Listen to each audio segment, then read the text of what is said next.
আমরা জিম এক্সারসাইজের মধ্যে অ্যাবডোমিনাল মাসেলের মধ্যে যে ফ্যাট জমে সেখানে বলে রাখা ভালো, আমাদের প্রথমে অ্যাবডোমিনাল মাসেলে ফ্যাট জমে।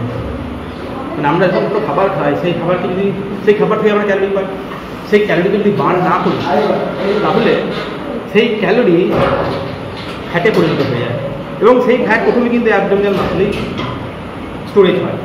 এবার এই অ্যাবডোমিনাল মাসেলের যে ফ্যাট, সেই ফ্যাটকে বার্ন করার জন্য আমি আজকে বেশি নয়, মাত্র 3টি এক্সারসাইজ দেখাবো। আপনারা ওই এক্সারসাইজগুলো বাড়িতেই করতে পারবেন। প্রথমে ফ্রি হ্যান্ড এক্সারসাইজ করে ওয়ার্মিং আপ করে ওই এক্সারসাইজগুলি কন্টিনিউ 40 মিনিট করুন। কন্টিনিউ 40 মিনিট করার পর আপনারা কিছু ইয়োগিক অ্যাক্টিভিটি করতে পারেন।